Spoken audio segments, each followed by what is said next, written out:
Hello. In today's video, I'll be speaking about freedom as your birthright.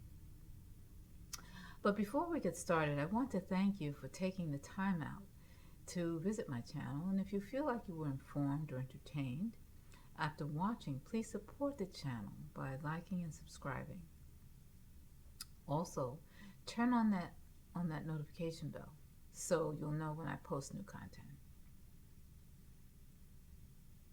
You know, as former Jehovah's Witnesses, most of us felt a loss of freedom because of the extreme limitations that were put upon us. And it was further aggravated by the constant questioning of loyalty and obedience to an organization, mostly represented by some form of leadership in the form of elders and older men in the congregation. So a sense of freedom was lost, but freedom of choice is your birthright. It is your right to make choices for your own life. Each individual has that right, but yet many people don't realize that their rights are or have been slowly taken away. That's right. How does this happen? It's easy, because it becomes a way of life, a habit. You see, when you're born as a child, you're a newborn, so you don't realize you have a right of choice.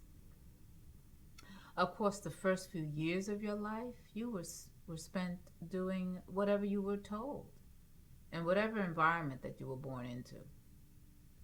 And it's understandable that initially, because you are a child, someone has to point you in a direction. But then you get older, and then the critical thinking slowly starts to kick in. And then your understanding of the world starts to develop according to what you were taught. And many people were taught terrible things, but a child wouldn't know that. And many people were taught good things as well. But then eventually your teen years come along, and then the parents start to complain about how difficult, a teenager is. And, they've forgotten what the teen years are about, because they were teenagers at one time too. And the teen years is when you start to test your boundaries. It's part of growing toward adulthood. And you start to want to expand your life. You want to start making choices and decisions of your own. But often parents disagree, and there's many things that contribute to that. Obviously there's a generational divide between parents and their children. The age gap, the eras they were born in. And then parents, they just become so frustrated and start resisting. And they eventually resort to ultimatums. And we've often heard of people who were told, especially in the JW organization, as long as you live in my house, you got to go to the meeting. You got to do this, or else you can get out. And it could be anything. If you don't do this, get out of my house, or if you do that, I don't want you living here, so on and so forth. So the question is, are they being difficult, or rather, are they developing their critical thinking skills to the point of where they want to start to spread their wings, so to speak, and fly? Right? Often parents say, oh, they're being difficult, but the real question is they really being difficult, or are they beginning to gain an understanding of what they want for their own life? Because life is about growth. It's not about stagnation. Many people, even in adulthood, they're stuck on what they were taught as children.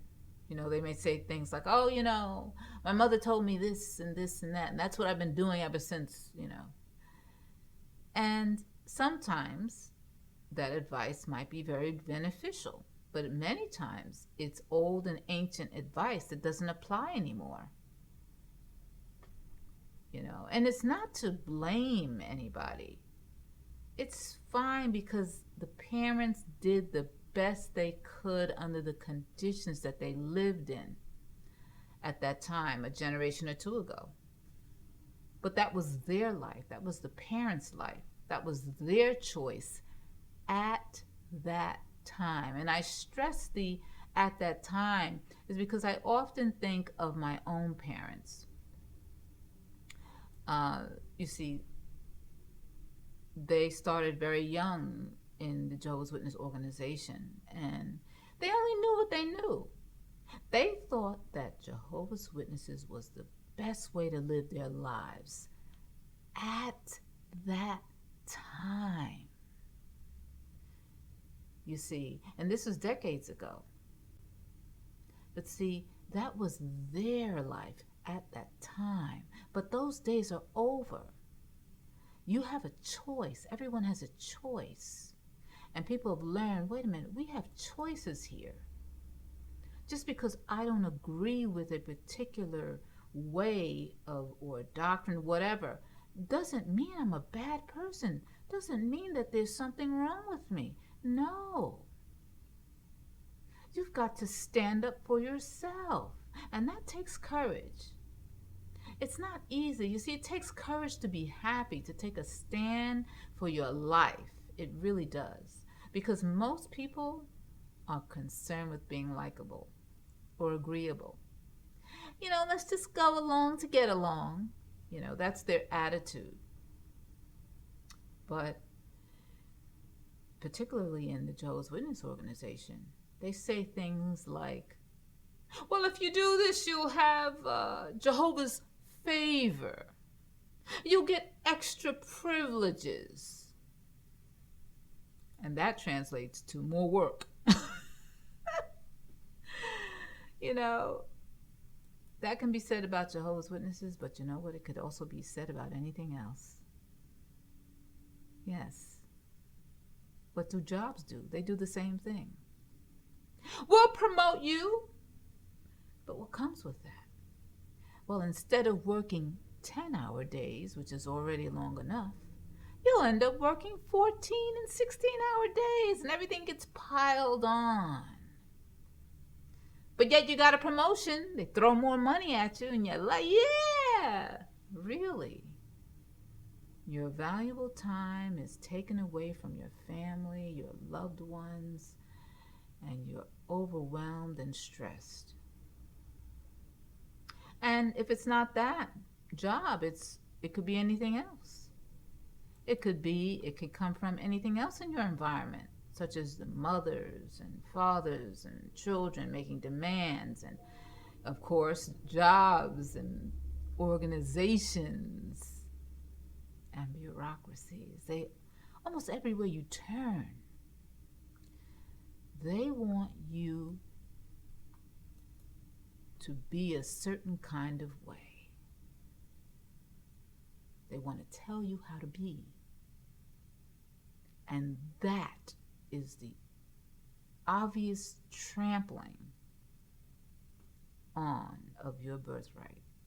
They're trampling on your birthright. You see, you have a right to make choices that are best for you, that serve your life, and whatever decisions for your life. It is your life. It's not somebody else's life to live. But if you decide that you don't want to manage it, there's always someone else who will. Some other entity, organization. There's always some group or something, who wants to control your life for you. Oh, yes. They're ready and waiting to tell you how to be. And that is the core reason why many people are unhappy. They're trying to make everyone else happy, except themselves. Unhappiness leads to many unpleasant things. And some of these things we're experiencing right now in the world. It leads to angry people. It leads to people who are anxious and depressed. And it even leads to wars. Because if you think about it, if those who were in charge were happy, would they be out there creating more wars? More threats? Would happy people do that? No.